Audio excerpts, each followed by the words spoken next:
El apellido Lovecraft es permanente fuente de consulta en cuanto a historias de terror se refiere, sus monstruos, oníricas criaturas Lovecraftianas, han trascendido el mero relato de miedo para acuñar un subgénero literario propio conocido hoy como horror cósmico. Sin embargo, el lector profano difícilmente sepa sobre la serie de historias cortas escritas por Lovecraft sobre zombies, todas ellas reunidas con el título de Herbert West, Reanimador. Si bien el término zombie aún no terminaba de cuajar en la época de Lovecraft, ya existía bastante literatura asociada a esta criatura macabra, aunque todavía era comprometida a connotaciones religiosas, cultura haitiana y vudú africano, y fantásticas de fantasmas, apariciones, monstruos, etc. Quizás sea por ello que Lovecraft nunca usó la palabra zombie como tal, pues su literatura era antagonista a lo sobrenatural o, al menos, al sentido convencional de la palabra. Después de todo, aquellos temas les pertenecían más a los góticos, y Lovecraft, siguiendo los pasos de Poe, del cual era constante degustador, abandona desde el inicio de su carrera literaria el anticuado arsenal de fantasmas y vampiros, casas embrujadas y madrigueras de monstruos, y las reemplaza por unas nuevas entidades que escapan a lo fantástico, pues sus criaturas son parte del universo, pero uno más consciente y pleno, del que podemos percibir con nuestros sentidos. Criaturas extradimensionales, seres extraterrestres, entidades pretéritas a la concepción del bien y el mal, a lo que denominamos como Dios y Diablo, son un claro ejemplo de la concepción del mito que Lovecraft parece no inventar, sino redescubrir o simplemente sacar a la luz a través de un largo y siempre retomado sueño plasmado en su narrativa. Siendo así, ¿existe realmente un zombie Lovecraftiano? Bien, dijimos que la definición del zombie ha variado conforme al tiempo y los autores. No obstante, podemos convenir en que cualquier ser traído desde la muerte es en primera instancia un zombie.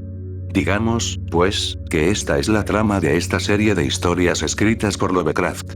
Y a pesar de ello, casi por obligación a un modo particular de sentir la escritura, Lovecraft rechaza tan pronto como puede las connotaciones religiosas y fantásticas que representan el traer a alguien de la muerte. Lovecraft renuncia a estas expectativas por compromiso a la literatura que él representa, una donde lo sobrenatural no tiene cabida en cuanto se la relaciona a la metafísica del alma o de Dios. La obra está dividida en 6 capítulos que recorren segmentos biográficos de West durante sus investigaciones. Aunque en un principio las intenciones por parte del autor eran las de componer un relato corto, la obra se extendió en otros 5 que aún siendo autoconclusivos guardan entre sí cierta unidad, a pesar de caer en algunos detalles redundantes. Desde la oscuridad, que nos sitúa en los primeros años de West en la prestigiosa Universidad de Miskatonic, enclave habitual del universo ficticio creado por el escritor, da inicio al relato describiendo uno de los primeros fallidos intentos en la gran ambición de resucitar a los muertos. A partir de aquí Lovecraft da origen a la descripción de la esquizoide personalidad de West, acontecida a partir de esa imposibilidad de dominar su experimentación. La cosa no mejorará en El demonio de la peste, cuya trama principal, recordemos, siempre narrada por el anónimo ayudante, se para aquí en las aventuras de ambos protagonistas por la búsqueda de cadáveres frescos sobre los que poder trabajar. Aún no ahondando en características científicas profundas, Lovecraft sí da ciertos apuntes como en los concernientes a la descomposición de los cuerpos. West necesita cadáveres de fallecimiento muy reciente para sus propósitos. En este segmento el autor encamina la obra a través de algún que otro toque de mordacidad, añadiendo una curiosa comicidad al funesto calado de la historia. 6 disparos a la luz de la luna es el tercero de los capítulos, donde el mal doctor y su pupilo trasladan su centro de operaciones al terreno rural. Sitúan su laboratorio en un recóndito paraje alejado de la civilización, para que su búsqueda de cuerpos inertes pase lo más desapercibida posible. El final, donde una de las abominables criaturas surgidas a raíz de los experimentos clama su ira contra su creador, es cruelmente bello y una de las situaciones más extremas de toda la obra. El aullido del muerto tiene en su narrativa un corte mucho más intimista, por decirlo de alguna manera, centrándose en muchos aspectos sobre West que antes solo parecían ser meras suposiciones.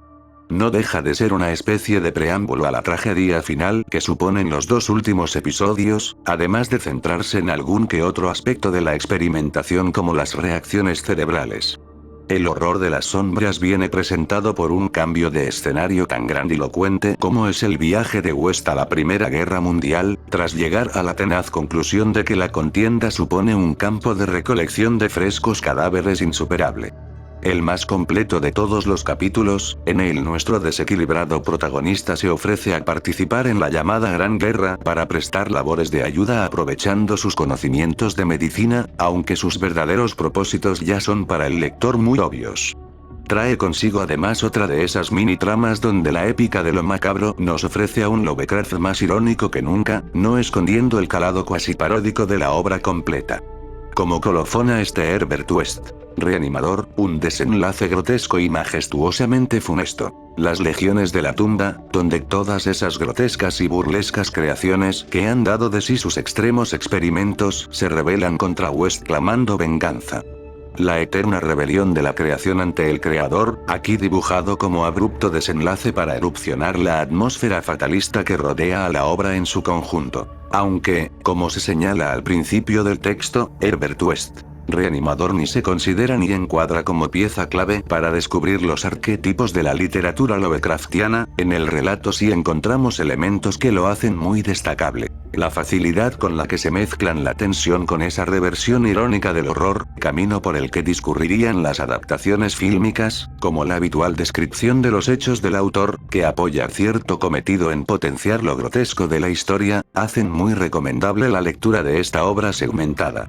Además, la agilidad narrativa nos regala un personaje singular, paradigma de la demencia y con el que es inevitable caer en el hechizo de su desequilibrio. El Dr. Herbert West, que gracias a la explotación de su carácter mordaz bajo la piel de Jeffrey Combs en Reanimador de 1985, ya es todo un icono dentro de la imaginerío fantástico.